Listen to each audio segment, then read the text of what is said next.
Halo, selamat datang di podcast Ombudsman Republik Indonesia Perwakilan Provinsi Papua dalam program Ayo Balobe, Ayo Bincang Asik dengan Ombudsman. Saya Ike sebagai host akan memandu bincang-bincang kali ini dengan topik mengenal pelayanan publik.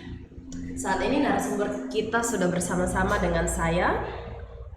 Beliau adalah Kakak Ismail Saleh Marsuki dari bidang pencegahan. Halo Kak, selamat bergabung. Halo, selamat. Iya.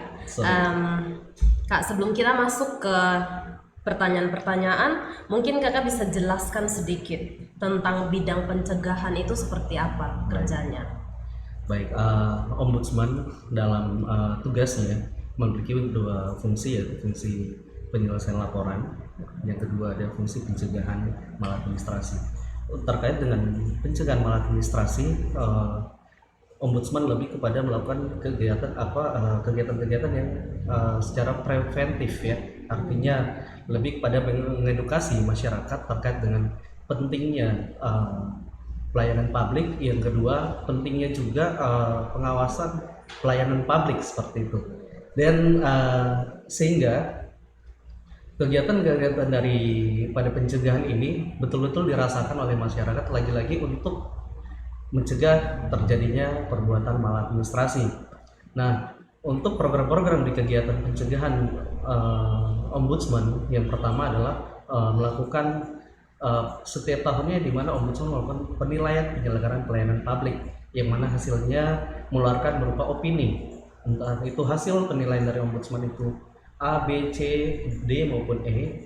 Yang kami nilai adalah penyelenggara pelayanan publik, baik tingkat kementerian, lembaga maupun di daerah, yang mana juga penilaian ini hasilnya nanti akan dipublikasikan sehingga masyarakat juga paham bahwasanya penilaian ini lagi-lagi kita khususkan untuk penilaian penyelenggara pelayanan publik, mulai dari tahapan standar pelayanan, kompetensi penyelenggara pelayanan maupun pengelola pengaduan. Selain itu juga bidang pencegahan Ombudsman RI juga melaksanakan kegiatan yang memang lagi-lagi untuk memperbaiki pelayanan publik, salah satunya kajian kebijakan publik, di mana ada beberapa hal yang kita lakukan. Pelaksanaan kajian ini melihat isu-isu yang memiliki dampak luas, yang mana juga memberikan dampak kepada masyarakat nantinya. Sehingga kajian ini kami lakukan mulai dari tahapan deteksi, analisis maupun perlakuan saran, sehingga nantinya hasil dari kajian tersebut memperoleh hasil yang bisa dimanfaatkan oleh pemerintah daerah dalam penyelenggaraan pelayanan publik maupun memperbaiki kualitas pelayanan publik. Yang ketiga, Ombudsman juga dalam bidang pencegahan melakukan pengawasan, yang mana tiap tahun Ombudsman melakukan pengawasan. Yang pertama ada pelaksanaan penerimaan siswa didik baru, yang kedua ada pengawasan seleksi CPNS, yang ketiga pengawasan seleksi TNI Polri, yang keempat juga saat ini akan kami laksanakan pengawasan arus mudik. Mungkin selain itu Ombudsman juga melakukan fungsi sosialisasi kepada masyarakat, baik itu melalui media cetak, online maupun secara langsung terhadap penyelenggaraan pelayanan publik, sehingga masyarakat nantinya ketika mendapat pelayanan publik yang buruk tidak segan-segan untuk melaporkan pelayanan publik yang buruk melalui kantor Ombudsman. Terima kasih. Oke Kak, sesuai dengan topik kita mengenai mengenal pelayanan publik, mungkin Kakak bisa jelaskan secara singkat apa itu pelayanan publik yang dimaksud. Baik, kegiatan pelayanan publik ini sesuai dengan aturan Undang-Undang 25 tahun 2009 pasal 1 ayat 1, di mana pelayanan publik adalah suatu kegiatan serangkaian yang mana ada penyelenggaraan pelayanan publik yang juga memberikan pelayanan kepada masyarakat, mulai dari pelayanan barang publik, pelayanan jasa publik, dan juga pelayanan administrasi. Jadi segala sesuatu serangkaian adanya penyelenggaraan pelayanan publik itu bisa menghasilkan suatu produk pelayanan yang nantinya masyarakat bisa mengakses pelayanan publik tersebut, yang seperti saya sudah sebutkan tadi, ada pelayanan jasa, pelayanan barang maupun pelayanan administratif. Nah Kak, kenapa pelayanan publik ini penting dibicarakan atau harus ada pengawasan terhadap pelayanan publik ini? Ya, baik, pelayanan publik mungkin dulunya kita anggap pelayanan publik ini masih dipandang sebelah mata. Padahal pelayanan publik ini sangat penting sekali karena dalam keseharian kita pastinya butuh pelayanan publik, yang mana dulunya penyelenggara pelayanan publik ini seolah-olah melakukan sebagai penguasa, yang mana meminta untuk rakyat untuk melayani pemerintah, yang mana harusnya dibalik, bahwasanya kita sebagai pemberi pelayanan harus memberikan pelayanan yang baik kepada masyarakat, yang mana lagi-lagi di era reformasi ini, apalagi dengan adanya fungsi pengawasan baik dari eksekutif, yudikatif maupun legislatif, baik itu juga dari pengawas internal maupun eksternal, lagi-lagi pelayanan publik ini sangat penting sekali untuk mewujudkan pelayanan publik yang bersih maupun yang bebas dari maladministrasi, atau istilah lainnya clean and good governance. Bisakah kakak jelaskan apa saja unsur-unsur dari pelayanan publik itu? Baik, unsur-unsur pelayanan publik, yang pertama ada kegiatan pelayanan publiknya pastinya, yang mana ada penyelenggara pelayanan publik, ada kegiatan yang dilakukan dalam hal melayani masyarakat. Yang kedua ada penyelenggara pelayanan publik. Penyelenggara pelayanan publik ini seperti misalnya ada dinasnya, ada kementerian lembaganya, itu merupakan penyelenggara pelayanan publik. Yang ketiga ada penerima pelayanan publiknya.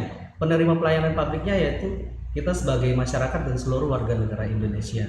Yang keempat itu ada produk pelayanan publik, yaitu ada produk pelayanan jasa, pelayanan barang, dan juga pelayanan administratif.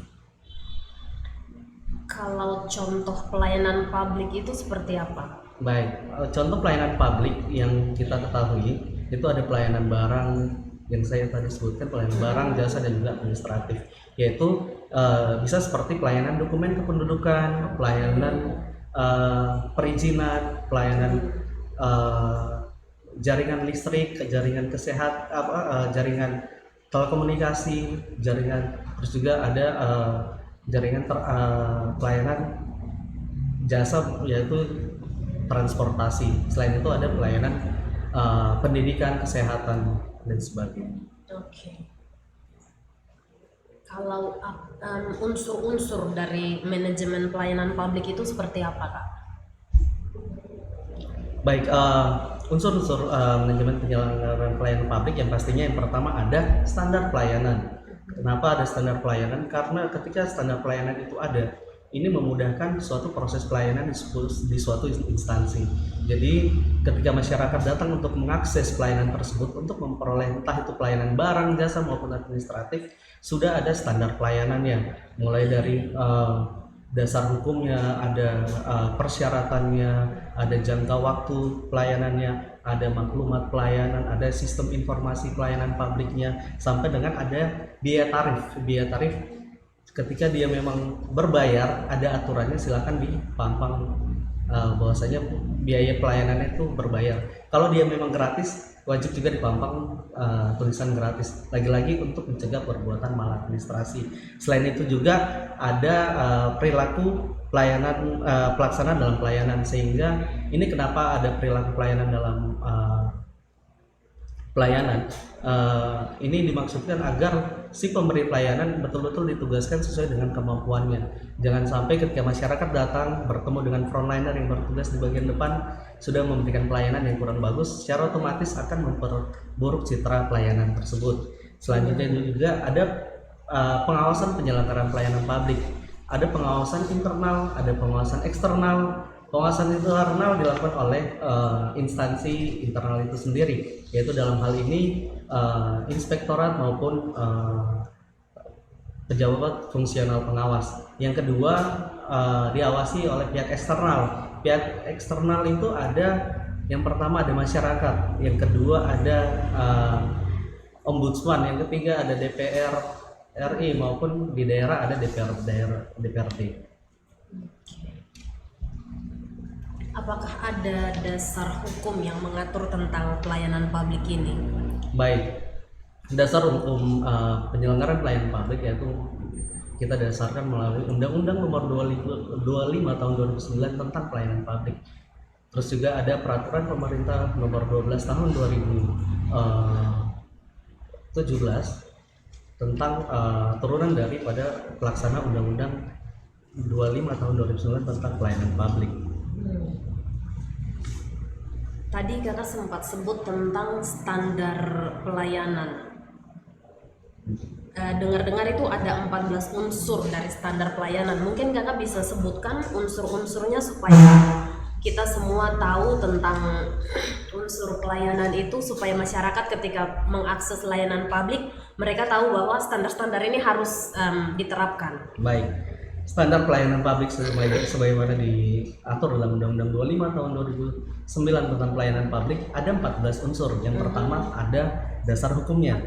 Dasar hukum. Kenapa dasar hukum? Karena setiap penyelenggara pelayanan publik wajib memiliki dasar hukum, dasar penyelenggara pelayanannya, sehingga ketika di kemudian hari terdapat pelayanan publik yang buruk ataupun ada komplain dari masyarakat, penyelenggara pelayanan publik dapat menyandarkan kepada dasar hukum tersebut. Jadi misalnya pelayanan perekaman EKTP, kartu tanda kartu keluarga, akte kelahiran dan sebagainya pastinya harus memiliki dasar hukum, entah itu peraturan dari pemerintah pusat maupun pemerintah daerah. Yang kedua ada persyaratan. Kenapa persyaratan? Persyaratan ini salah satu hal yang penting, sehingga ini juga lagi-lagi wajib dipantau oleh penyelenggara pelayanan. Jadi ketika masyarakat ingin mengakses suatu produk pelayanan di suatu penyelenggara, ini wajib memampang persyaratan. Misalnya saya mau mengurus SIM di Polres misalnya, wajib saya mengetahui persyaratan apa yang harus saya penuhi supaya saya bisa memperoleh produk pelayanannya, baik itu SIM maupun perpanjangan SIM. Jadi ini sangat penting sekali persyaratan dipampang di tempat pelayanan yang digunakan oleh masyarakat.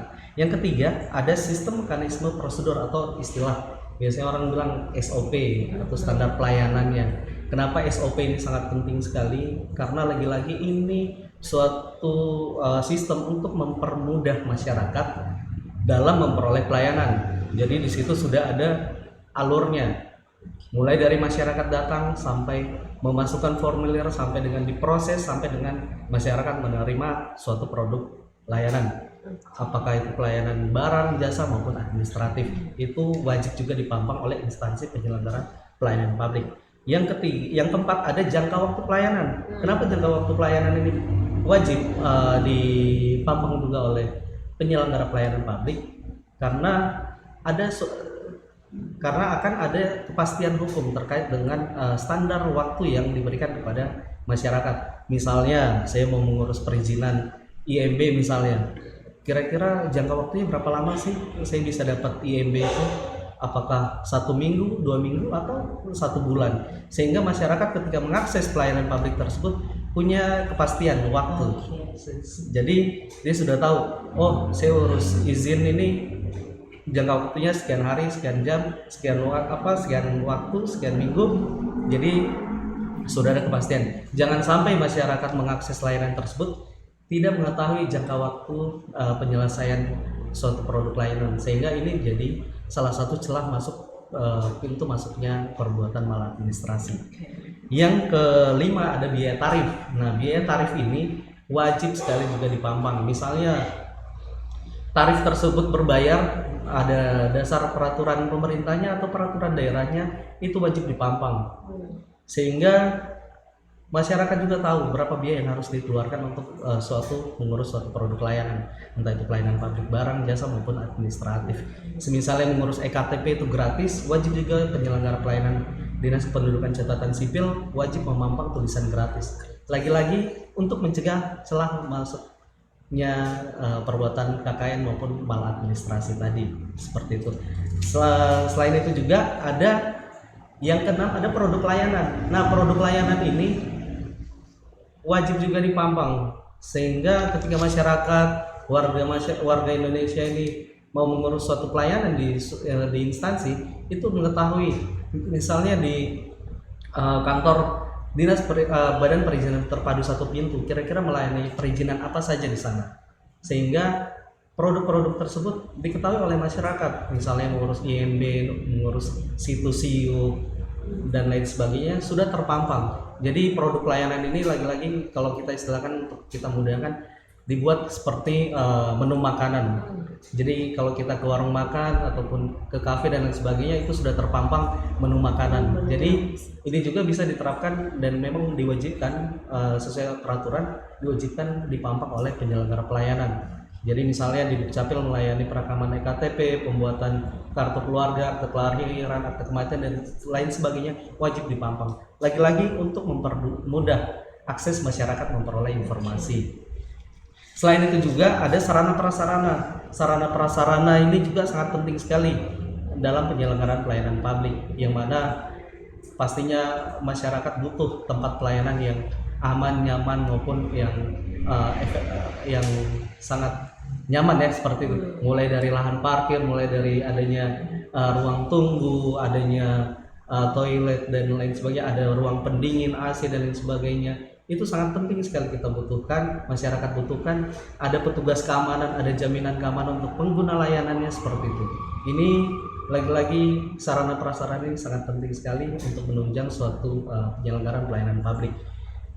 Yang selanjutnya ada kompetensi pelaksana. Kompetensi pelaksana ini sangat penting sekali dalam penyelenggaraan pelayanan publik ataupun petugas yang ditugaskan dalam melakukan pelayanan publik, sehingga ketika masyarakat ingin mengakses suatu pelayanan, petugas ataupun pegawai yang ditempatkan pada posisi tersebut mengetahui tupoksinya.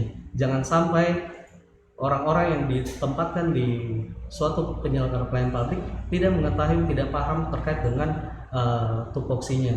Ini membuat nantinya penyelenggara pelayanan publik akan buruk. Jadi kenapa kita sangat wajibkan sekali untuk memperhatikan kompetensi pelaksana pelayanan dalam unsur-unsur pelayanan publik ini. Yang kesembilan juga ada pengawasan internal. Pengawasan internal ini dilakukan oleh internal dari pemerintah sendiri. Kalau di pemerintah daerah ada namanya inspektorat, kalau di kepolisian ada namanya Irwasda, kalau di tingkat pusat untuk di Mabes Polri ada Itwasum Polri. Jadi memang kalau untuk di pengawasan internal itu dilakukan oleh inspektorat lagi-lagi, yang mana fungsi pengawasannya melakukan pengawasan secara internal yang nantinya juga ada memberikan masukan ataupun saran perbaikan di internalnya sendiri. Selanjutnya ada penanganan pengaduan. Nah, penanganan pengaduan ini sangat penting sekali bagi penyelenggaraan pelayanan publik.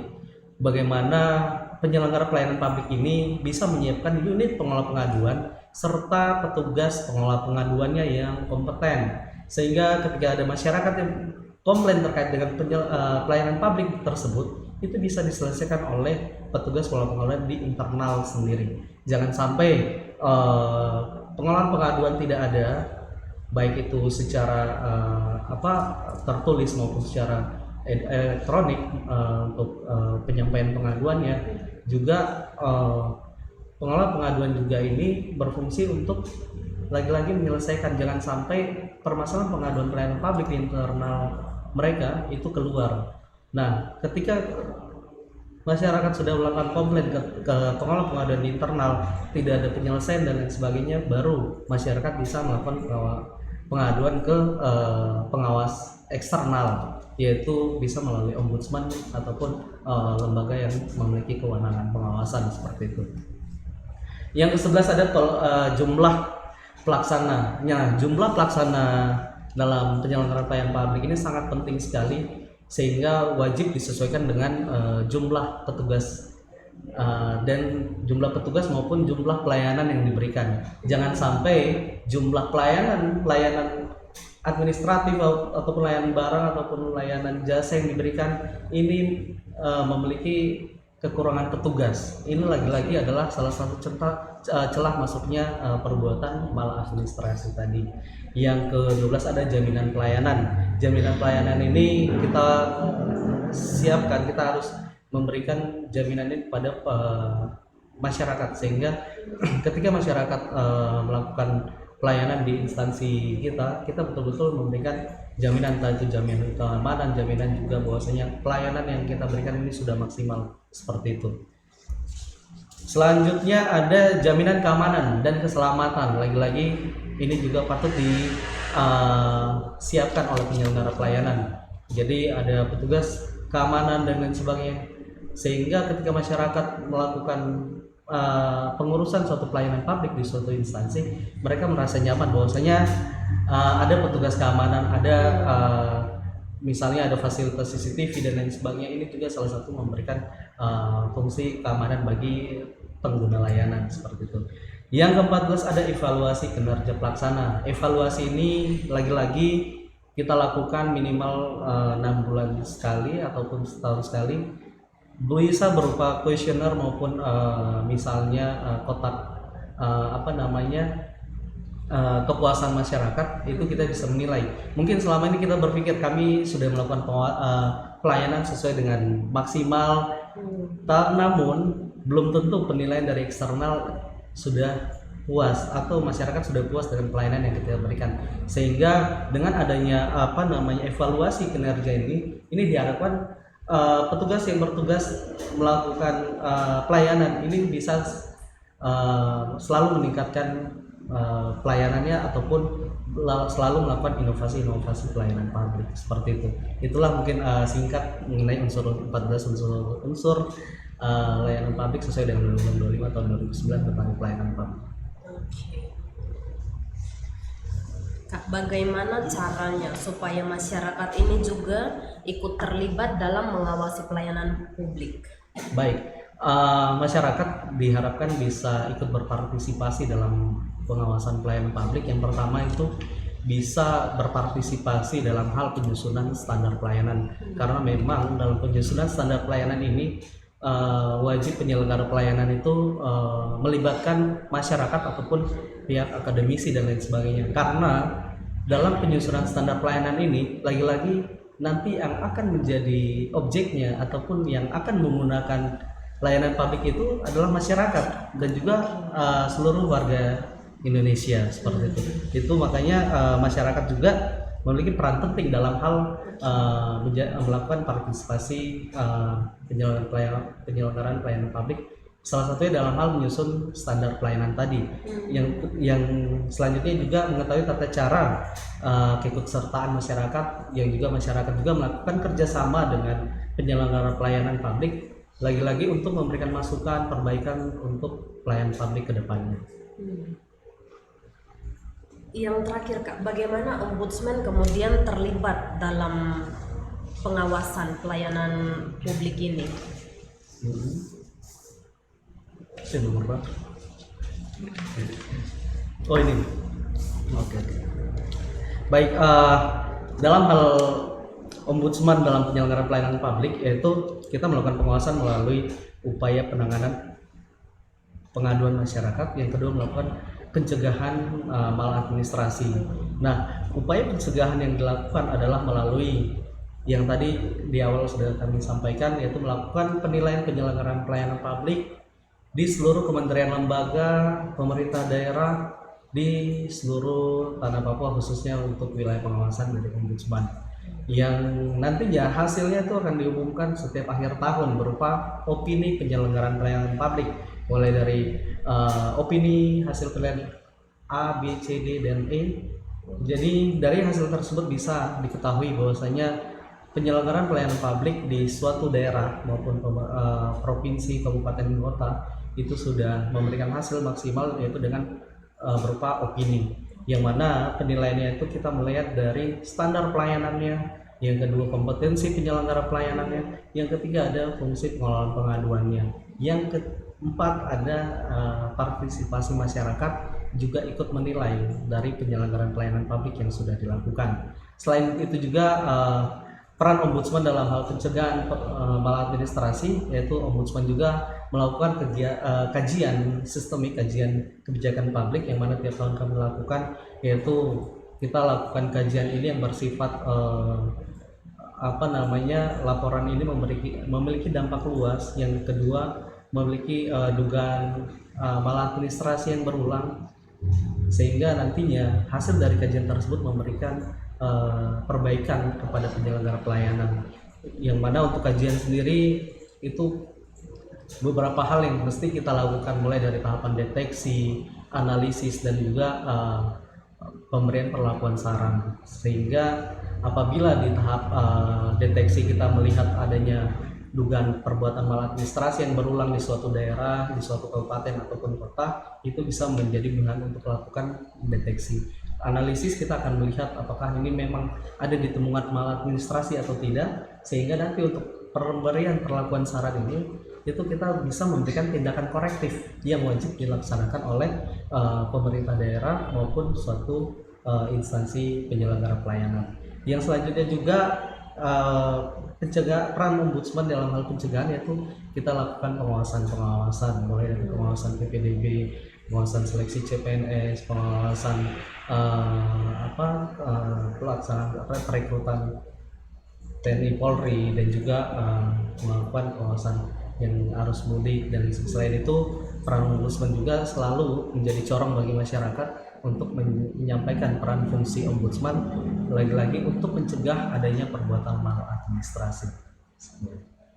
Oke, makasih Kak Ismail untuk bincang-bincang di sore hari ini. Kami harap informasi atau hasil dari bincang-bincang ini dapat menambah pengetahuan dari masyarakat semua tentang pelayanan apa saja yang ada atau yang disediakan oleh ombudsman. Terima kasih untuk waktunya Kak Ismail. Sama-sama Kak Ika. Iya. Terima kasih untuk partisipasi dari teman-teman yang sudah menonton podcast Ombudsman Republik Indonesia Perwakilan Provinsi Papua untuk program Ayo Balobe, Ayo Bincang Asik langsung dengan Ombudsman. Nantikan tayangan-tayangan berikutnya yang membahas tentang program-program ombudsman lainnya di tayangan berikutnya. Selamat sore dan sampai jumpa. Sampai jumpa.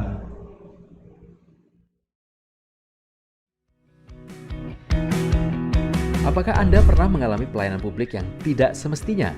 Dipersulit, dimintai pungli, atau menduga ada maladministrasi? Jika iya, maka Anda dapat melaporkan hal tersebut ke Ombudsman. Caranya sangatlah mudah dan sama sekali tidak dipungut biaya. Dan yang paling penting, Anda akan tetap aman karena identitas pelapor dijamin kerahasiaannya. Setiap warga negara Indonesia, penyampaian laporan tidak dipungut biaya. Sebelum menyampaikan laporan kepada Ombudsman Republik Indonesia, pelapor harus sudah menyampaikan laporan secara langsung kepada pihak terlapor atau atasannya, tetapi laporan tersebut tidak mendapat penyelesaian sebagaimana mestinya. Saat melapor kepada Ombudsman Republik Indonesia, pelapor harus mencantumkan kelengkapan administrasi.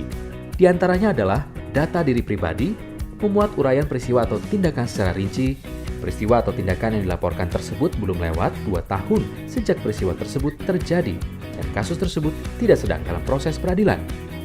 Laporan dapat dikuasakan kepada pihak lain dalam keadaan tertentu atau menemukan maladministrasi. Catat, potret atau rekam, dan laporkan kepada Ombudsman RI. Cukup telepon ke 137. Ingin mengetahui lebih lanjut tentang Ombudsman RI? Saksikan dan subscribe video Ombudsman di channel YouTube Ombudsman.